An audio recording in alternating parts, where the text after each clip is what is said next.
She asked me to help her move. I thought it would be simple. Boxes, dust, maybe a few polite laughs to fill the silence of an emptying home. But the moment she opened the door, the air changed. She stood there in loose jeans and a faded white shirt, sleeves rolled to her elbows, a small smudge of paint on her wrist. Her hair was tied up, but a few strands had fallen free, brushing the side of her neck. She looked nothing like the careful, polished woman I used to see from a distance. Today, she looked unguarded. "Thanks for coming," she said, smiling, the kind of smile that doesn't quite reach the eyes. I nodded too quickly, pretending to adjust my grip on the toolbox I didn't really need. The house smelled faintly of lemon cleaner and something softer, her perfume, maybe, clinging to the air as if it didn't want to leave either. We started in the living room. She told me what to pack, where to stack things, but her voice kept fading mid-sentence, replaced by small silences that said more than her words. Every time she reached past me, for a book, a photo frame, a roll of tape, the distance between us felt smaller, sharper. At one point, she handed me a mug she'd forgotten to wash. Our fingers brushed, just briefly. Her hand lingered a second too long. My chest tightened stupidly, like it didn't know what to do with itself. "You okay?" she asked, watching me. "Yeah. Just..." I started, then stopped. The truth was too clumsy to say. The afternoon light was shifting by then, slipping through half-drawn curtains and scattering dust like gold in the air. She leaned against the window frame, looking out at nothing, her arms folded, her breath slow. "I didn't think it would feel like this," she murmured. "Leaving?" I asked. She nodded, but there was something else in her face, a kind of distance I couldn't name. It wasn't sadness. More like remembering. For a while, we worked without speaking. The quiet between us wasn't awkward exactly. It was alive, full of small glances, half-smiles, and moments that seemed to hang just a little too long. When I carried the last box to her car, she followed me outside. The sun had dipped low, turning everything soft and amber. She brushed a loose curl behind her ear and said, "You didn't have to stay this late."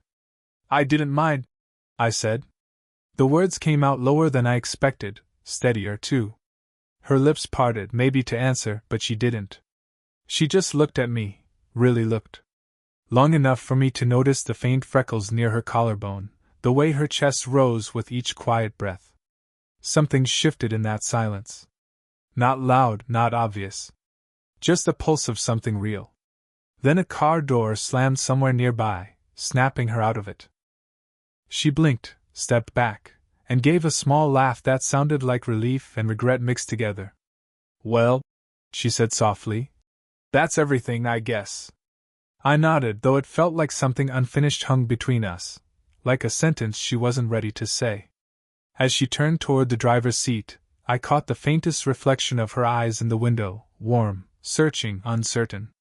And I realized I didn't want to leave. Not yet. Not after the way her silence had started to sound like something meant for me. Then, from inside the house, her phone started to ring. She froze, mid-step, the sound cutting through the quiet. She turned slowly, her hand still on the door handle. "Can you wait a minute?" she asked. Her voice was barely above a whisper. And for the first time all day, I didn't know whether she meant for me to stay, or to go. Variant, standard, title, She asked me to help her move, Part 2, the distance between us. ID, 61143. She didn't pick up the phone that night. Just let it ring until it stopped, and then silence. That kind that feels heavier than any word. We stayed in the half-empty living room. She perched on a stack of boxes like she wasn't sure if she should still be there. I leaned against the doorway, pretending to check my phone, trying not to stare. The streetlight outside cast a soft gold over her face. Without meaning to, I said, "You're really leaving, huh?" She gave a faint smile. "I've been trying to for years." Something about the way she said it made me ask, "From what?" She looked up, caught my eyes, then looked away. "A marriage that ended long before it ended. A house that stopped feeling like home." She laughed lightly, like she was embarrassed for saying that much. Sorry. You didn't come here for that. I shrugged. I don't mind. She tilted her head, studying me. You're kind? Most people your age wouldn't waste a Saturday helping an old woman pack up her mistakes. You're not old, I said too fast. Her eyebrows lifted slightly, amused, maybe flattered. You don't have to say that. I didn't. I murmured. She looked down at her hands, tracing a line of dust on the box beside her. You remind me of someone, she said after a pause. Someone who used to listen like that. There was a story under her words, but I didn't press. The room was too quiet, and the air too thick with things either of us wanted to name. She stood then, moving past me toward the kitchen. Her shoulder brushed my arm, barely, but it left a warmth that lingered. She opened a cabinet that was already empty and sighed. I don't even know why I keep checking, she said softly. Habit, I said. When she turned, she was closer than I expected. Close enough for me to notice the faint scent of her shampoo, the curve of a tired smile that didn't hide how beautiful she looked when she stopped trying. Her hand came up, maybe to reach for another box, maybe not. For a second, her fingers hovered near my chest, an inch away, trembling like she wasn't sure what she meant to do. Then she pulled back quickly, tucking her hair behind her ear. I should finish this, she said, her voice quieter now. I nodded, but my throat felt dry. We worked in silence again, only the scrape of tape and cardboard filling the space between us. Every now and then, she'd glance at me, quick, almost accidental. I caught myself memorizing the way she moved, the small sigh she gave when she thought no one was listening. When I carried the final box to the hallway, she followed. I turned to tell her goodnight, but she stopped me with a soft hand on my arm. Hey, she said. Her voice had that unsure softness again. Thank you for not treating me like someone who's already gone. Before I could answer, she gave my arm a small squeeze, gentle, lingering just a heartbeat longer than necessary. Then she let go. And even after she stepped back, the ghost of her touch stayed there, a quiet, wordless promise neither of us knew how to name yet. Variant, standard, title, She asked me to help her move, Part 3, the almost ID, 61144. The next time I saw her was 3 days later. She'd forgotten a few things at the old house, or maybe she hadn't. She asked if I could help again. Just for an hour. When I arrived, the door was already open. Music drifted faintly from a phone on the counter, soft jazz, slow and restless. She was standing in the kitchen, sleeves rolled up again, hair slightly messy, a glass of water in her hand. You didn't have to come so soon, she said, though she smiled when she saw me. I wasn't doing anything, I lied. We worked in the quiet rhythm we'd fallen into, sorting, stacking, pretending that each brush of hands was accidental. But something was different this time. Closer. More aware. When I reached up to take a frame from the wall, she steadied the ladder with her hands, her fingers brushing my ankle. I felt it everywhere. You don't have to do that, I murmured. I know, she said softly. But I want to make sure you don't fall. The words landed heavier than they should have. For a long moment, I stayed still. The air between us thickened, filled with the sound of my heartbeat and the faint rustle of her breath. Then, a knock at the door. She startled slightly, stepping back. Her eyes darted to mine, then to the entrance. Probably my sister, she whispered, voice tense. She said she might stop by. She didn't move right away, though. Neither did I. The knock came again, louder this time. Finally, she turned and went to answer it. From where I stood, I could see only part of the hallway, her silhouette in the doorway, the brief exchange of polite voices. She spoke quickly, too quickly, then closed the door and leaned against it for a second, eyes closed. She just wanted to check if I was okay, she said, catching her breath. I nodded, pretending not to notice the faint shake in her hands. She walked back toward me slowly, the tension still buzzing in the air. I shouldn't let people assume things, she said quietly. What things? She hesitated, her gaze flicking up to meet mine. That maybe you're not just helping. The silence that followed felt fragile. One wrong word could shatter it. I know what this looks like, I said finally. Do you? Her voice was steady, but her eyes weren't. I took a small step forward. She didn't move. The space between us closed until I could feel her breath, shallow, warm, uneven. Her hand came up, just slightly, like she was about to touch my face, but she stopped halfway, fingers trembling in the air. We shouldn't, she whispered. I know. But neither of us stepped back. The quiet stretched, heavy and alive. I could see the faint rise and fall of her chest, the soft pulse at her throat. Then, as if the world couldn't stand still any longer, her phone buzzed on the counter, a sharp, urgent vibration that snapped everything apart. She turned away quickly, answering it with a shaky voice. I stood there, caught in the echo of what almost happened, knowing that whatever line we hadn't crossed, we were already standing on it. Variant, standard, title, She asked me to help her move, Part 4, The Breaking Point. ID, 61145. That night, the storm finally broke. She'd called to say she couldn't sleep, that the rain was coming in through the half-fixed window, and could I stop by to help seal it? It was late, but I went anyway. When she opened the door, her hair was loose, damp at the ends. A thin sweater clung to her shoulders, sleeves pushed up. The house smelled of rain and candle wax. I didn't think you'd actually come, she said, though the relief in her voice gave her away. I couldn't just let the place flood, I said lightly. But the truth was, I'd come because I couldn't stop thinking about her, about the way her voice had lingered on the phone, uncertain and too soft to ignore. She led me to the window. The storm outside pressed against the glass, streaking it with light. I knelt to tape the edges, trying to focus, but she stood behind me, close enough that I could feel the warmth of her breath on the back of my neck. You always show up, she murmured. I looked back at her. Do you want me to stop? She didn't answer. Instead, she reached past me for the roll of tape, her arm brushing my shoulder. My hand covered hers before I could stop it. We both froze. Her fingers didn't pull away. Lightning flashed outside, bright and white.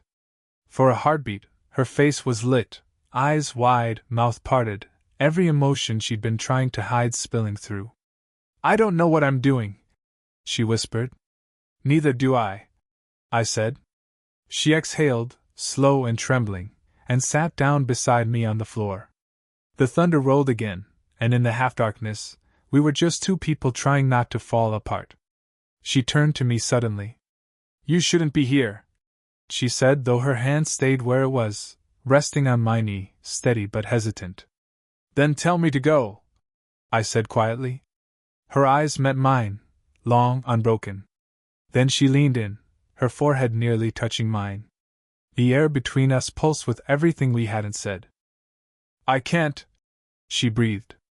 Her voice cracked just slightly, and that was the sound that undid me. I lifted a hand to her face, brushing away a strand of wet hair that clung to her cheek. Her eyes fluttered shut, once slow. You make this harder, she said, but her voice was softer now. So do you, I answered. For a long second, she didn't move. Then she leaned in, just enough that her lips hovered near mine, not touching, just trembling in the small space between. I could feel her breath, warm and uneven, the faint scent of rain in her hair. Then, somewhere in the distance, a car door slammed.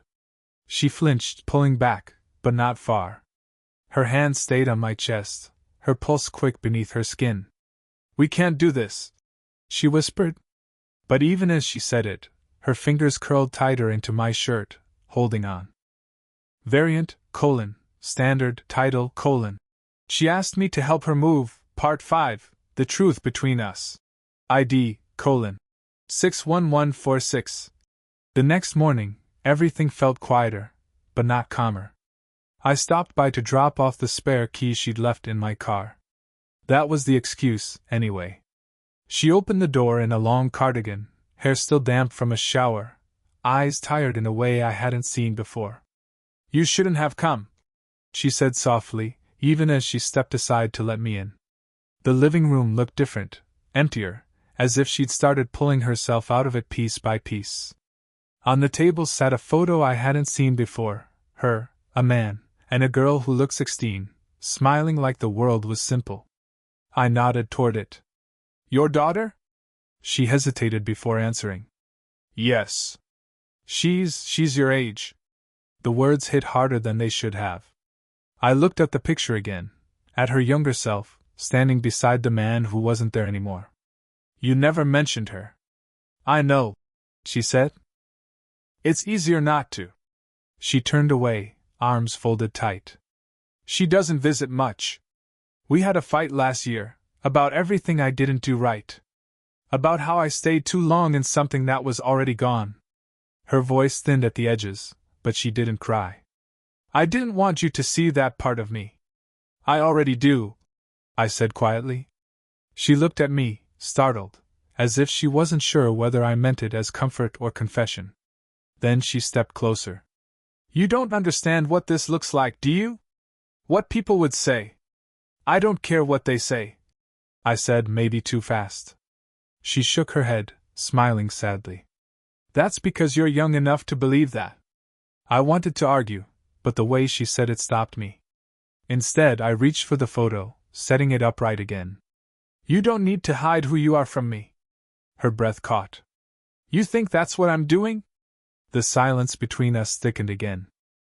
She stepped forward, too close, her hand brushing mine as she reached for the frame.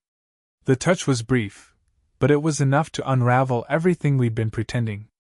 "Tell me," I said, voice low, "if I'm making a mistake being here." Her lips parted, but no sound came. Instead, she pressed her palm against my chest, not pushing me away, just feeling the rhythm underneath. "You don't even know what you're asking for," she whispered. "Then show me." Her eyes flicked up, startled, vulnerable. For a second, either of us moved. Then her phone lit up on the counter, a message from Lena. The name was familiar. Her daughter. The screen glowed between us, unread but heavy with meaning. She stared at it, then at me. "She's coming by tomorrow," she said quietly, "to help me finish packing." Something in her tone changed, not rejection, not acceptance, but the sound of a wall being rebuilt, brick by trembling brick. And yet, even as she stepped back, she didn't break eye contact. "You should go," she whispered. I didn't move. Because in her eyes I could see the truth neither of us wanted to admit, that she wasn't asking me to leave. She was daring me to stay. Variant, standard, title, She asked me to help her move, Part 6, The Choice. ID, 61147. The next evening came heavy with quiet. I told myself I was just driving by, that I wouldn't stop, but when I saw her porch light still on, I parked anyway. The house looked smaller now, as if the walls themselves had been holding their breath. She opened the door before I could knock. "You shouldn't be here," she said, but her voice lacked conviction. "I know," I answered. "But neither of us slept last night." For a moment she just stood there.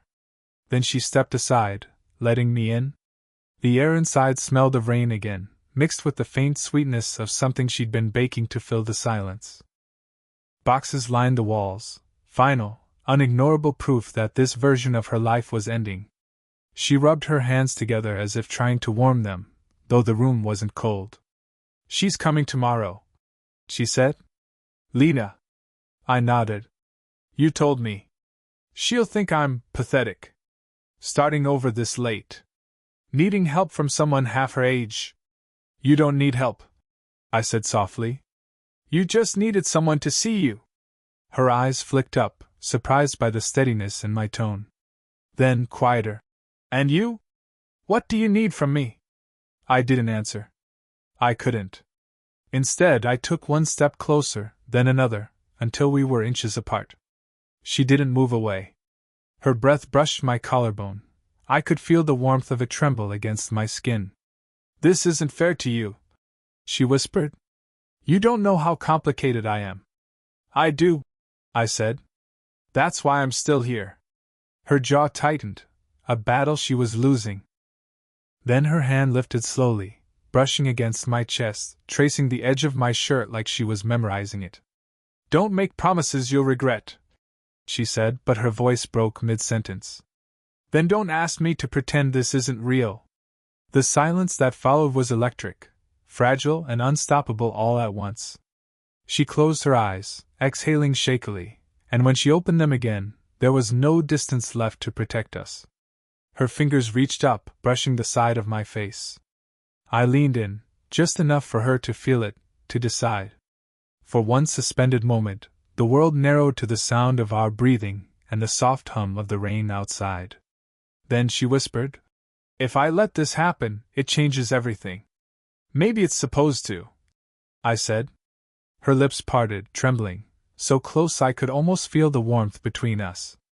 The thunder outside rolled again, long and low. And then, finally, she moved, closing the last inch of space not with a kiss, but with her forehead resting against mine.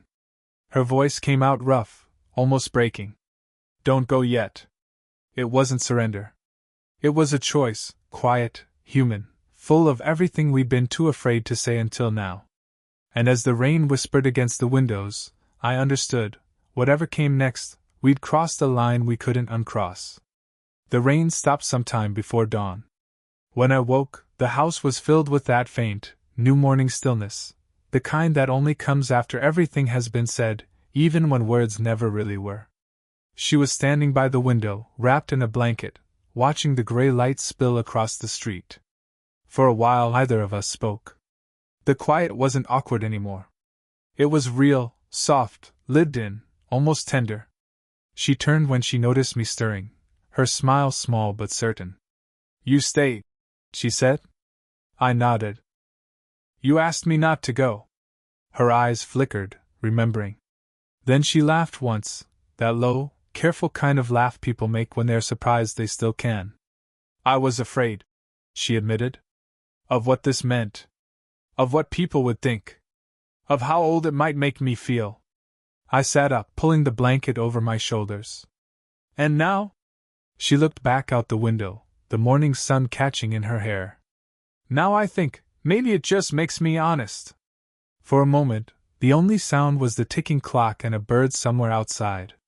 Then I crossed the small space between us and stood beside her.